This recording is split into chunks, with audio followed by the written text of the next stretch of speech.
दोस्तों क्या आपको पता है फिल्म गंगूबाई में गंगू के रोल के लिए पहले दीपिका को चुना गया था, लेकिन दीपिका ने ये रोल करने से मना कर दिया था। तब जाकर ये रोल आलिया को मिला।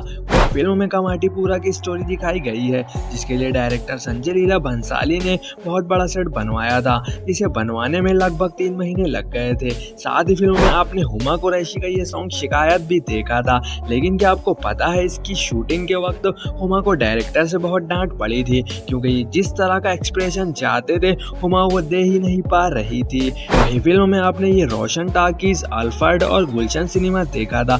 तो आपको बता दूं ये तीनों सिनेमा आज भी कमाटीपुरा में मौजूद है। साथ ही फिल्म में रणवीर सिंह तो नहीं थे, लेकिन शूटिंग के वक्त तो ये सेट पर ही मौजूद रहते थे, क्योंकि फिल्म के डायरेक्टर संजय लीला भंसाली इन्हें अपना गुड लक चार्म मानते हैं। तो इस ब्लॉकबस्टर फिल्म गंगूबाई काठियावाड़ी की कंप्लीट शूटिंग किस तरह हुई और इस फिल्म से जुड़ी कुछ ऐसी बातें जिसे सुनकर आप शॉक हो जाओगे, इसलिए वीडियो को अंत तक जरूर देखें। दोस्तों आपने देखा था ये पूरी फिल्म कमाटीपुरा की स्टोरी पर बेस है और फिल्म के डायरेक्टर के लिए यही सबसे बड़ा चैलेंज था कि कमाटीपुरा में ये फिल्म कैसे शूट होगी। यहाँ तक कि मूवी की शूटिंग से पहले डायरेक्टर ने कई बार कमाटीपुरा की विजिट की, जहाँ इन्हें समझ आया कि वो बिल्कुल ऐसा सेट बनवाकर शूटिंग कर सकते हैं। तो बस फिर क्या था, मुंबई गोरेगांव फिल्म सिटी में इस बड़ी सी जगह पर सेट बनने का काम शुरू हो गया, लेकिन इससे पहले प्रोडक्शन डिजाइनर की टीम ने स्केच बनाकर इस सेट का मैप तैयार किया था और इसके हिसाब से सेट बनाने की तैयारी शुरू की गई।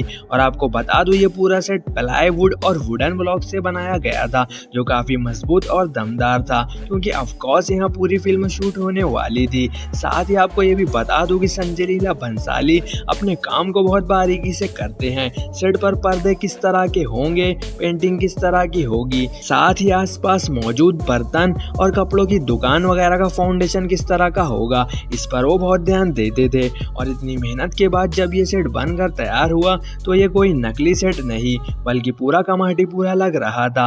अब आपने और मैंने फिल्म देखी है और फिल्म देखते वक्त तो सच में हमें एक भी पल या एक भी सीन में ऐसा नहीं लगा कि ये फिल्म एक नकली सेट पर बनाई गई है। और यही संजय लीला भंसाली की खासियत है जो इन्हें दूसरे डायरेक्टरों से अलग करती है। और इसी बात को लेकर आलिया भट्ट ने भी बताया कि जब वो शूटिंग के पहले दिन सेट पर आई तो हैरान हो गई कि कोई इतना रियल कैसे बना सकता है।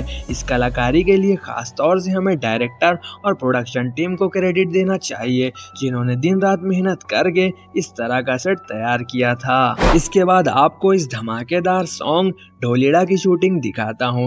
इस सॉन्ग में आलिया ने जो डांस किया था इसे फोक डांस कहते हैं और इस डांस के साथ बहुत सारे गरबा डांस स्टेप भी शामिल थे। और ये डांस स्टेप आपको और मुझे देखने में बहुत आसान लगता है, लेकिन ये सच में बहुत मुश्किल था। इस सॉन्ग की कोरियोग्राफर ने बताया कि इस तरह के डांस में मुख्तलिफ पैटर्न होते हैं और जब तक इनको समझा नहीं जाता तब तक कोई इस डांस को इतना परफेक्ट नहीं कर सकता। और इसीलिए पूरी फिल्म में सबसे ज्यादा डिफिकल्ट आलिया के लिए ये डांस सीखना था। इस सॉन्ग की शूटिंग से पहले लगभग 4 दिनों तक आलिया भट्ट ने कोरियोग्राफर और इनकी टीम के साथ रिहर्सल की और फाइनल शूटिंग के दिन तो इन्होंने सारे स्टेप को एक ही टेक में परफॉर्म कर दिया था। और इस सॉन्ग की शूटिंग शाम 7 बजे से स्टार्ट होकर सुबह के 4 बजे तक चली थी। अब बढ़ते हैं हमारी फिल्म के अगले बिहाइंड द सीन्स की तरफ। आपने फिल्म में ये शिकायत गजल नाइट सॉन्ग देखा था, जिसमें हुमा कुरैशी ने एक्ट किया है, लेकिन हुमा ने बताया इनके पूरे एक्टिंग करियर में इन्हें कभी किसी फिल्म में इतना रीटेक नहीं लगा जितना सिर्फ इस एक सॉन्ग में लग गया था, क्योंकि ये सॉन्ग का थीम एक गजल नाइट पर बेस है, जहां एक स्टेट डांसर आए हुए मर्दों का दिल लुभा रही है और मनोरंजन कर रही है। तो इस तरह की लेडीज जिस तरह नोटी नोटी हरकतें करती हैं वो हरकतें हुमा कुरैशी से नहीं हो रही थी। और इसी बात पर डायरेक्टर ने कहा कि जब तक तुमसे ये सीन नहीं होगा तब तक मैं रीटेक करता रहूंगा। इस बीच बार बार शूट को रोककर कोरियोग्राफर हुमा को समझाती कि वो क्या गलतियां कर रही हैं और फिर दोबारा शूट शुरू होता। इस तरह करते करते खैर ये सॉन्ग की शूटिंग पूरी हुई और लास्ट में डायरेक्टर इनसे बहुत खुश थे कि जैसा उन्होंने चाहा था हुमा ने सारे शॉट बिल्कुल वैसे ही दिए। तो बस आज के लिए इतना ही।